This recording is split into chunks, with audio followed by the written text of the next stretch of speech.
It's Friday, May 24, 2024. I'm Albert Mohler, and this is The Briefing, a daily analysis of news and events from a Christian worldview.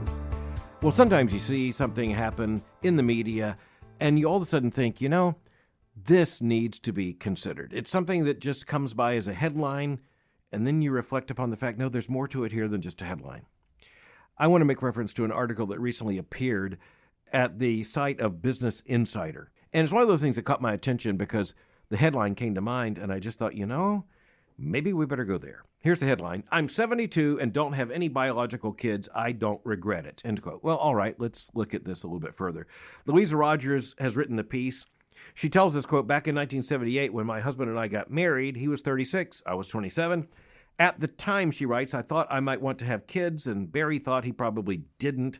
He already had 8-year-old twin daughters and thought that might be enough for him, but neither of us was sure. She says the next 10 years, quote, I rarely thought about it. But she then goes on to say that there were hints that, quote, becoming a mom wasn't in my future. She says, quote, in childhood, I fantasized about being a writer and about visiting my family from exotic places, both of which came to pass, but never about being a mother. During college, I told my mother that I worried that I wouldn't make a good parent because I didn't enjoy children much. Other than babysitting, I never hung out with kids or gravitated to them. I was not what you'd call a natural mother, end quote. All right, she's convinced me of that. She writes about enjoying marrying her husband and living together and then learning to love the two girls she identifies as her stepdaughters. But she goes on to say, quote, but as fun as it was hanging out with them, it still didn't translate into thinking about having children of my own. Now, I won't read you the rest of the article, but as it turns out, she never has children.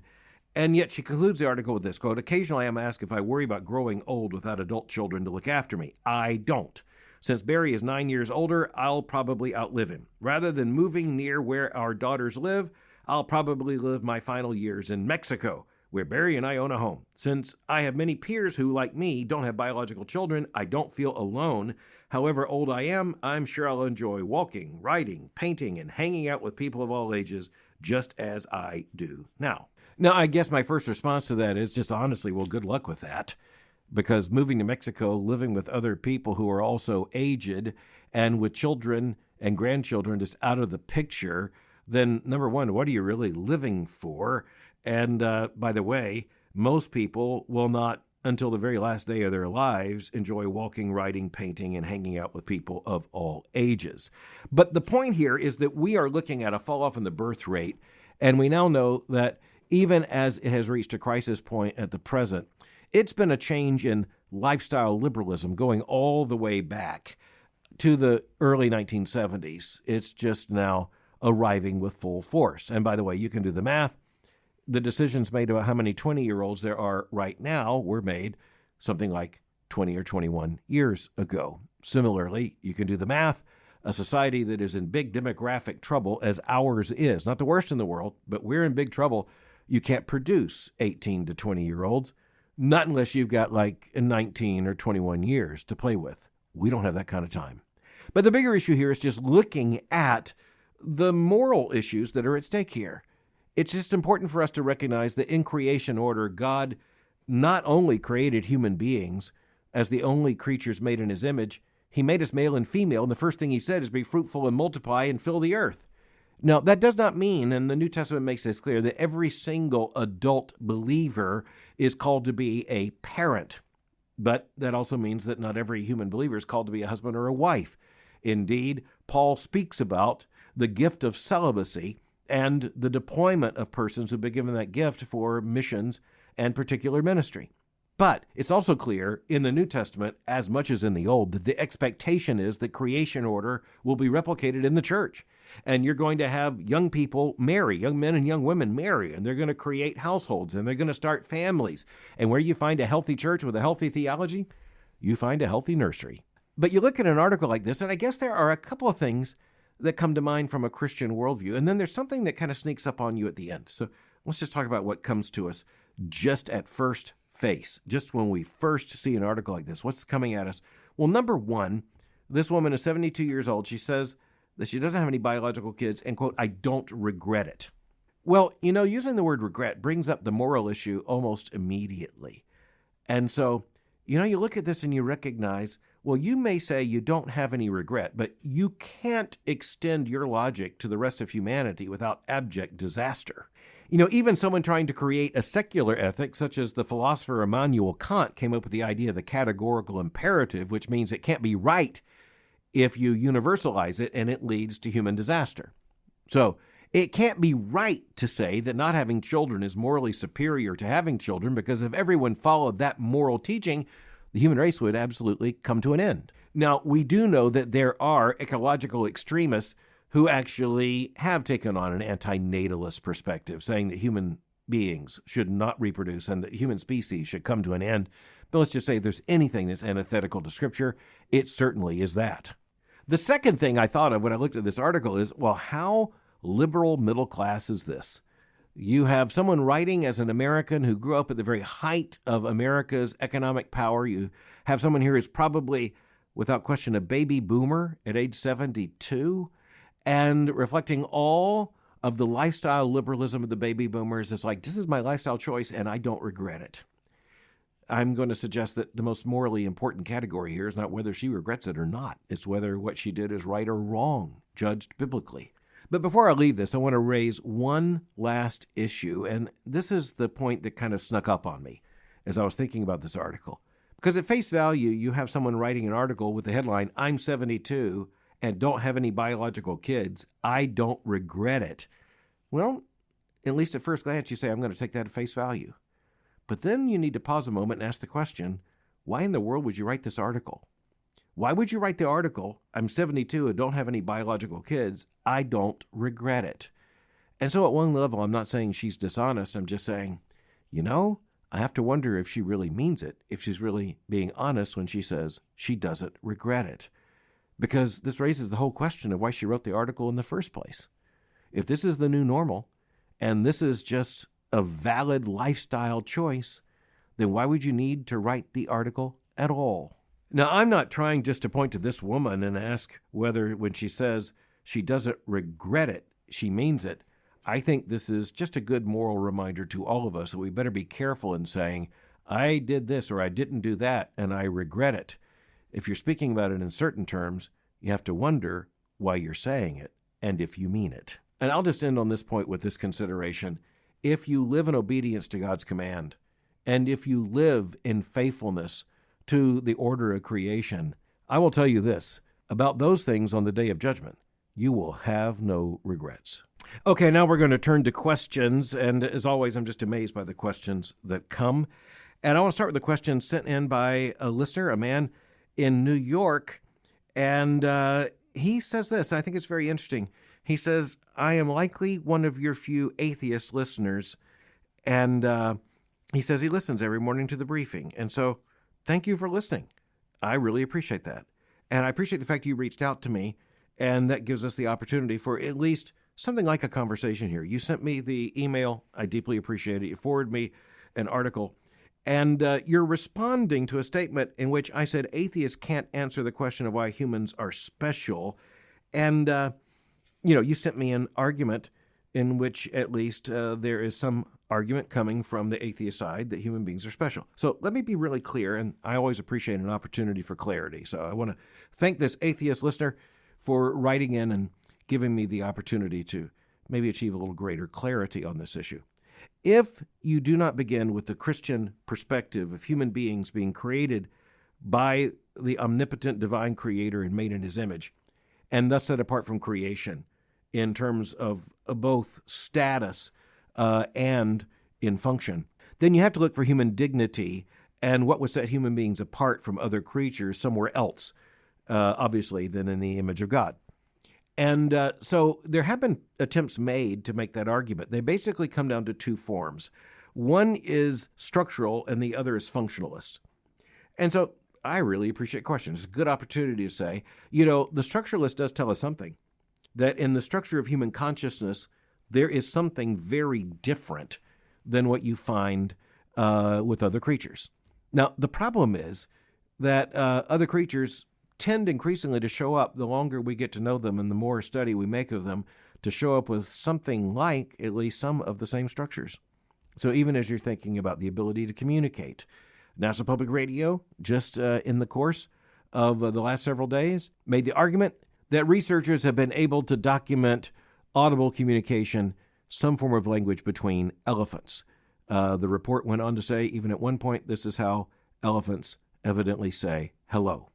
Now, I don't know if they are right about that or not, but we already know that at least forms of language, or what you might call proto-language, are found among animals such as porpoises and some others.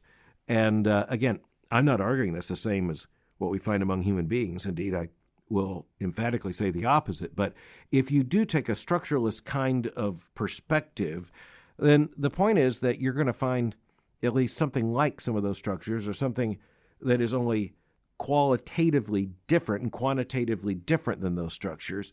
You're going to have a hard time saying there's an absolute dignity here. And there's more to it than that. The structuralist argument sometimes comes down to an argument about the development of the cerebral cortex and the development of certain kinds of IQ, etc., complex analytical reasoning, as well as language and language processing. But again, if that's all there is to human beings, we better hope we don't discover some species of animal who comes close to us on those scores. The other argument is often functionalist, and is just saying that human beings function in such a way that we are set apart. And it's a more sophisticated argument than that. There are functions that human beings can fulfill. This means not only in terms of the operation of intelligence, but, say, social function as well. But I want to say to this listener who identifies as atheist, I really am thankful you're listening. And I'm thankful you find this interesting. And I'm honored that you would write me the question. But I want to say I believe I'm speaking to you as one image bearer to another image bearer. And I want to say that I believe our lives, that means your life and my life and the life of every single human being, is set apart, indeed even sacred, because we are created. I want to thank you for sending the article, and I want to tell you I will give it even more attention as I look to its argument in the future. But I just wanted to start out saying you have raised one of the most important questions, and eventually it's a question every single one of us, regardless of worldview, must ask and answer. Hope we've made some progress in that today. Okay, another man wrote in from the state of Florida. Matthew asked about the seeming contradiction of wanting to hold to a certain kind of Christian humility and then thinking about someone who'd be running for office. And running for office means you have to draw attention to yourself. It means you have to project yourself. It means you have to put your name and picture on signs. How does all of this fit within the Christian worldview? Well, I want to say to this listener, number one, you raise another very good issue. But I also want to say, having many friends who have run for public office, that, yes, it could be an egotistical exercise. On the other hand, it could be the opposite of that. And that is to say that, yes, if you're going to run in a political campaign in a fallen world, one of the ways that's going to take shape is through a certain kind of political branding. It is inevitable. If people don't know your name, they can't vote for you. That means there has to be some level of notoriety. And, you know, in the Christian worldview, we do have the understanding that there are people who will be better known than others. Just to mention, I guess, for one, the Apostle Paul, more well-known than other Christians in his own age. But the Apostle Paul didn't create a cult of celebrity. On the other hand, he fully expected that people would say, well, you know, Paul said. Now, I want to say to Matthew, hey, you know, you're right to know that the political process comes with endless seductions.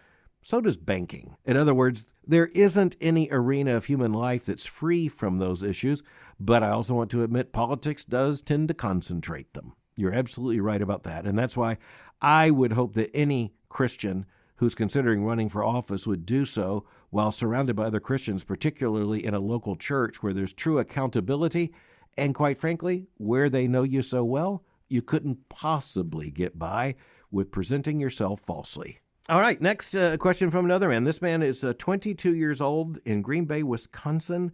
Really appreciate that. And I'm also glad to say he's a graduate of Boyce College. Makes me even more proud. And so, Dixon, thanks for sending in the question, and greetings to you.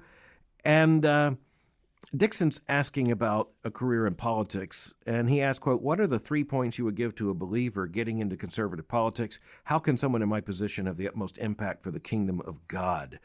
And he was just recently elected to his county board of supervisors. He's thinking about office, even higher office in the future. I just want to say that's a very encouraging thing. Very proud to see this.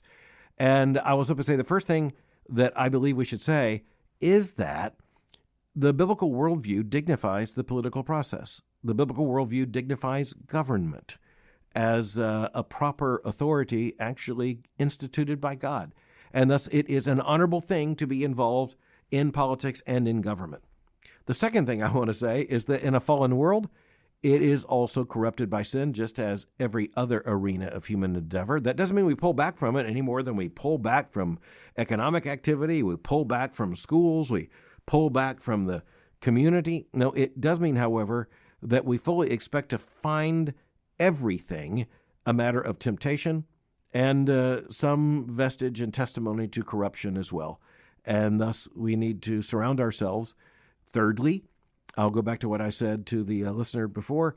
We have to go back to the third principle, which is we're not up to this alone. We as Christians need never to engage these issues as lone rangers, as singular agents, but rather in the company of other Christians to whom we are accountable, with whom we are in fellowship, and most importantly, in the local church, where we are prevented from error and encouraged to righteousness and justice and all good things, including love of neighbor, by a believing community living out the gospel in faithfulness. Politics just as an extension of that.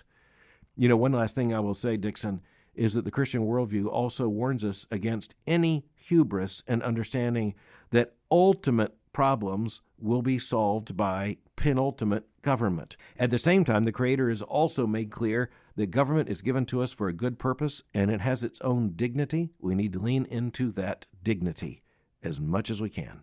Okay, next, I love this. It's another graduate. He's writing in, and this graduate is writing in from Taiwan. And he's saying, you know, when I was doing the graduate work there at the seminary, I came across the New Age movement. He says, I've now come across the New Thought movement. And he says, I'd like to ask you if you can compare the two, New Age and New Thought, and give us some advice on how to teach people in church about it so that they may be vigilant not to fall into its traps. Wow. Thank you so much for this question. And boy, is it interesting. I can tell you that. So the best way I can put it is to say that New Thought is a particular variant, and you're not wrong to say it's pantheism or panentheism, that emerged in American society at the end of the 19th century and into the 20th century. And New Thought, for example, is very well represented by the movement known as Christian Science. And it's really a part of the larger New Thought movement, which understood itself to be a rejection of classical Orthodox Christianity, and I can assure you that it is.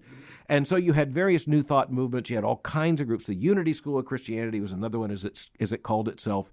And so New Thought, by the way, a lot of it came with the understanding that the great promise was the transformation of the mind from one form of thinking to another. Now, the Christian worldview says that that's a part of our sanctification, but that is not something we bring about just ourselves, and nor is it something that we come to simply by gazing upon and concentrating upon certain mental processes. Okay, so you asked the relationship between New Thought and New Age. Well, I will tell you that New Age is kind of New Thought on the cheap. It's basically an even less serious form of thought in which New Age, often what makes it a little bit different than at least a lot of New Thought going back to the 19th and 20th centuries, is that it pretty much, and even in a consumerist, commercial way, mixes some of the old elements of New Thought with Eastern religion and Eastern philosophies. And so it's really just a mess of stuff that is packaged for Americans who, quite frankly, want a little bit of religion, but they don't want anything of Orthodox Christianity. And so they'd rather have a New Age mysticism, which, by the way, is often something which has almost no content to it at all. That's maybe the point. They would rather have that. So I appreciate the question, and I would say the best thing you can do is make very clear how neither New Thought or New Age comes close to the new life in Christ. But I do want to point out, even as I speak to Michael, that something else is kind of reflected here, and that is the deep spiritual hunger that is found in every single human being because God has made us in his image. And just to quote the church father, our hearts are restless until we find our rest in him. And that restlessness is going to show up in many different ways. When it comes to New Thought and New Age, in one sense, kind of sadly and revealingly, particularly American traditions responding to that hunger. And not with much of something, but with something approaching nothing at all. Now, sometimes I see a question and I think I'm going to take that on as a personal challenge to see if I can answer it succinctly. Some of you longtime listeners to the briefing probably doubt that. But Graham, 18 years old, sent in a question, and I love it. He says he heard a commencement speaker say that the 3 best pieces of advice were work hard, fall in love, and never lose your sense of humor. Well, I don't think those are bad things, as a matter of fact. But he then says, would you care to add to these or perhaps substitute your own biblical pieces of advice? Okay, so I said I want to be succinct. And so I thought of 3 things to say, which I'm going to say are far more important than work hard, fall in love, and never lose your sense of humor. They are these 3 things found in Scripture. Number 1, love God. Number 2, keep his commandments. And number 3, follow Christ. I'm going to see if I can live up to my aim and stop there because I don't think I can improve on those. Another interesting question. I really like questions that surprise me. It's a 2-part question. Number 1, what is a martyr? And then, is Samson, and here, of course, speaking of Judges 16 in the Old Testament, is Samson a martyr? So, great question. The word martyr actually is rooted in testimony. But those who are referred to as the martyrs in the Christian tradition are those who gave the ultimate testimony of dying for their obedience to and faithfulness to Christ. And so it's not just Christians who've died. It's not just people who've died for something. It is a term related to Christians who have died because of their faith in the Lord Jesus Christ. Their death then becomes a testimony to Christ and to what it means to be faithful to Christ to the end. And thus the church honors martyrdom. In the New Testament, the martyrs are recognized and honored. That's a part of our Christian discipleship. And so that's who a martyr is. And then you ask the question about Samson. Of course, here you're talking about that character in the Old Testament in the book of Judges, chapter 16, who infamously was disobedient, and then in the moment of his opportunity, he became obedient even unto death. And so, is he identified as a martyr? Well, in the New Testament sense, no. But in the larger biblical sense, yes. I've never heard the question asked that way. I've never been asked if Samson died as a martyr. In the truest sense of bearing witness, he did that. Finally, a question from another listener, this one in Denver, Colorado. I appreciate her writing in. And she asks how I would relate to Samuel Rutherford's concept of Lex Rex, the laws over the king, in contrast to the historical issue of the divine right of kings. And then she says, how does that relate to what we've been discussing on presidential immunity? She says, shouldn't presidents be under the same constitutional law? End quote. Wow. I want to end with that because I'm just amazed by so many listeners. I am thrilled to be sent a question about Samuel Rutherford and Lex Rex.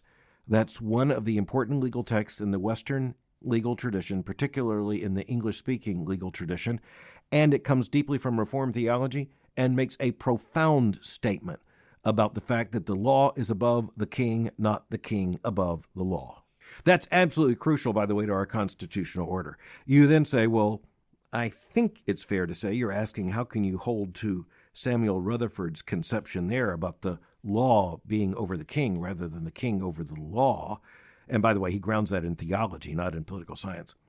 You say, well, how does that relate to the fact that I've also made the argument that presidents of the United States in office should have some limited immunity from criminal prosecution. But the distinction I want to make here, and I so appreciate this listener writing in, and her question is just really helpful, I think. I don't believe that anyone is above God's judgment for the moral law. I think the big question here is not, for instance, whether it would be allowable for a president of the United States to shoplift or commit grand larceny. The issue here is that in the conducting of office in a state like the United States, a government like the United States that requires the use of lethal force, would there be some court somewhere who would declare, say, a president of the United States in the exercise of his duty, whether, by the way, he acts always in the ways that are absolutely right, or if the president makes a mistake, if he's to be criminally liable or even liable for civil action in some of these situations. And I just think that operationally, the only way we can have a government is if the president of the United States has some limited but real immunity from criminal and civil prosecution insofar as the president acts within the constitutional bounds of the presidency, and insofar as the president is exercising his responsibilities assigned him by the Constitution. So I am not arguing that a president of the United States should be allowed to get away with crimes. No, not at all. As a matter of fact, impeachment is for high crimes and misdemeanors, is how exactly the constitutional language comes out. But I think we need to recognize that in a litigious and legally complicated society, and in an increasingly dangerous international context, as we have seen just in the last several days, I don't want a president of the United States being prosecuted for actions undertaken in line with his constitutional duty because someone somewhere says that's a matter for criminal prosecution or civil action. It's obviously a complicated question and one we're going to have to continue to think about for some fairly obvious reasons, given events here in the United States. It's also, I need to point out, a matter that has been a bipartisan consensus and certainly is of now a bipartisan concern. Once again, I stand thankful for all of the listeners who listen and those who send in questions in particular. I'm going to get to as many of them as I can. And how encouraging to get this particular set of questions for this particular Friday. I'm very encouraged by them. I hope you are as well.